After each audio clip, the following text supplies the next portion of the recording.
আচ্ছা, আগের ভিডিওতে আমরা যে কাজ করছিলাম, আমাদের এই যে message dot success, message dot warning মানে ফর্ম ভ্যালিড না হলে আমরা কাস্টম করছিলাম যে ফর্ম ভ্যালিড না হলে একটা কাস্টম জিনিস আসবে। ঠিক আছে? কিন্তু জিনিসটা কাস্টমটা আর আসে নাই পরবর্তীতে, কিন্তু কিছুই আসে নাই। কিন্তু কি? কিছুই আসে নাই। লাইক আমি গতকালকে এরকম দেখাইছিলাম কার্জন গত ভিডিওতে। তো কার্জন, হ্যাঁ? তো কার্জনের আমি দিছিলাম কত ভাই? ১১০ বা ১০১ যেটাই দেই। মানে ১০০ এর উপরে দিছিলাম। আমি এড দেওয়ার পরে দেখেন কিছুই আসে নাই। একটা মেসেজ তো আসবে যে ভাই 0 থেকে ১০০ পর্যন্ত হওয়া লাগবে। যখন আমি এখানে এলস ইউজ করলাম তখন হচ্ছে কিছুই আসলো না। আগে তো তাও আসছিল যে ভাই ১০০ বা ১০০ ১০০ বা ১০০ র নিচে হওয়া লাগবে, কিন্তু এখন টোটালি কিছুই আসে নাই। টোটালি কিছুই আসে নাই। কারণ আমি চাচ্ছি না যে 0 র নিচে দিলে মানুষ বলবে 0 বা 0 র উপরে, ১০০ দিলে ১০০ বা ১০০ র নিচে, এত কথা দরকার নেই। এখানে রেঞ্জ বলে দিবে 0 টু ১০০, এই যে মার্ক শুড বি 0 টু ১০০, এই কথা বলবে। মানে আমি আমার মতো করে কাস্টম করে নেব। তো এখন সেই কাস্টম আমি করতে গেলে আমাকে যে জিনিস করতে হবে, এখন মেসেজ ডট সাকসেস, এখন মেসেজটা এইচটিএমএল এ প্রিন্ট করতে হবে, মেসেজটা এইচটিএমএল এ প্রিন্ট করতে হবে, মেসেজটা এইচটিএমএল প্রিন্ট করতে হবে। তাই আমি কার এইচটিএমএল এ যাব? অবশ্যই ক্রাফট ফর স্টুডেন্টের এইচটিএমএল এ যাব। চলে গেলাম ক্রাফট ফর স্টুডেন্ট। এখানে আমি যেই কাজটা করব, মেসেজটা প্রিন্ট করতে চাচ্ছি। আমি কি চাচ্ছি? তো আমি কি করলাম, মেসেজটা তো ভাই থাকবে সবার উপরে, তো আমি এই যে বডিতে দিয়ে দিলাম। বডিতে আমি বলবো কার্লি ব্র্যাকেট ডবল পার্সেন্টেজ। ঠিক আছে? যদি মেসেজ থাকে তাহলে ইফ মেসেজেস বানান কিন্তু ভুল করা যাবে না। এখন মেসেজেস বানান ভুল করা যাবে না। আপনারা যদি বলেন ভাই আমার লিখতে গেলে ভুল হয়, আপনি এভাবে এখানে ডবল ক্লিক করবেন, কপি করবেন, করে কি করবেন, ক্রাফট ফর স্টুডেন্টে যায় পেস্ট করে দেবেন। ঠিক আছে? এভাবে করে পেস্ট করে দেবেন। ঠিক আছে? তারপর alter shift down arrow, if যখন দিয়েছি এন্ড ইফ আমি করবই। ঠিক আছে? এখন আপনি যে কাজটা করবেন, কার্লি ব্র্যাকেট ডবল পার্সেন্টেজ লিখবেন ফর, এখন আপনি চাইলে মেসেজ ইন মেসেজেস লিখতে পারেন, কিন্তু আমি এত বড়টা লিখি না, আমি লিখি এসএমএস ইন মেসেজেস। আপনি চাইলে আই ইন মেসেজেসও লিখতে পারেন, কোনো সমস্যা নেই।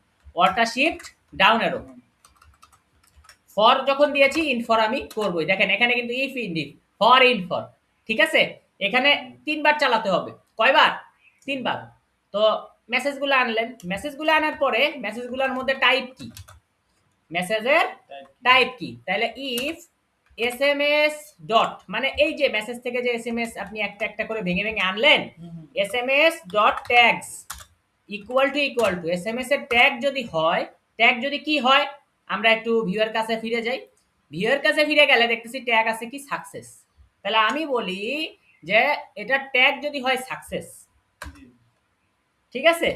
আচ্ছা, ইফ যখন করেছি, ইফ হবে একবার, এলিফ হবে বারবার, কিন্তু ইফ করলে আমাকে তো এন্ড ইফ করে নিতে হবে, ইএনডিআইএফ, এন্ড ইফ। ঠিক আছে? তো এখন আমি কি করব, আমি একটি ডিভ নিলাম। ঠিক আছে? সেই ডিভের মধ্যে আমি ডবল কার্লি ব্র্যাকেটে পাস করলাম কি এই এসএমএসটা। কিন্তু এখন কথা হলো, এই সাকসেসের জন্য তো আমি আলাদা কালার চাচ্ছি না। তাহলে আমি এখানে একটি ক্লাস নিলাম, লিখলাম অ্যালার্ট, জাস্ট অ্যালার্ট সাকসেস। ঠিক আছে ভাই?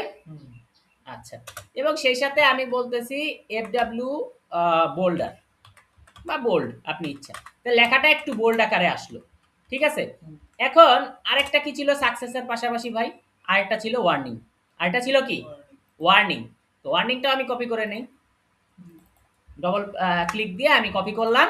এবার আমার যে উপরে জিনিসটা আছে, অল্টার শিফট ডাউন অ্যারো, তাহলে ইফ দিয়েছি একবার, এলিফ দিব বারবার, জাস্ট ইফের আগে এল কথাটা লাগাই দিলাম। এই যে আমার যে সাকসেস আছে, কন্ট্রোল ডি দিলাম, এলার সাকসেসকে আবার কন্ট্রোল ডি দিলাম। এবার জাস্ট আমি এই জায়গায় ওয়ার্নিং বানাই দিলাম, আর কিছু তো দরকার নাই। এটা অ্যালার্ট সাকসেস, এটা যেহেতু ট্যাগ ওয়ার্নিং, অ্যালার্ট ওয়ার্নিং। বুঝতে পারছি ভাই? আচ্ছা, এবার এটাকে সেভ করি, এবং সেভ করে এখানে এসে আমি কি করি, রিফ্রেশ করি। রিফ্রেশ করলে দেখতেছি এই যে এখন এসেছে মার্ক শুড বি 0 টু 100। ঠিক আছে? এবং আমি এটা রিফ্রেশ করি। এখন যতবারই আমি কার্জন ভাইয়ের ইয়া সেট করব, 101, 110, 100 বেশি সেট করব, এই যে মার্ক শুড বি 0 টু 100। এমনকি আমি যদি কম সেট করি, ঠিক আছে, তাহলে আমি ধরেন যে -10, ঠিক আছে, সরি আগে এটা রিফ্রেশ করে নিই। হ্যাঁ, -10 দিলাম। এখন এই যে দিলাম মার্ক শুড বি 0 টু 100। ঠিক আছে? এখন কাউকে যদি, তাহলে আমি যদি কার্জন ভাইকে এখন অ্যাড করি, ঠিক আছে, যে ভাই কার্জন ভাইকে তো 100 বা 110 দেওয়া যাচ্ছে না, আচ্ছা উনাকে আমি 95 দিই, অ্যাড করলাম, এই যে অ্যাড হয়েছে। ঠিক আছে, এই যে কার্জন ভাইয়ের নাম কি হয়েছে, অ্যাড হয়েছে। আমরা কি বুঝতে পারলাম? ওকে, তাইলে এসএমএস ট্যাগটা কিভাবে এইচটিএমএল এ লেখা যায় সেই জিনিসটা আমরা শিখতে পারলাম। পরের ভিডিওতে দেখা হচ্ছে।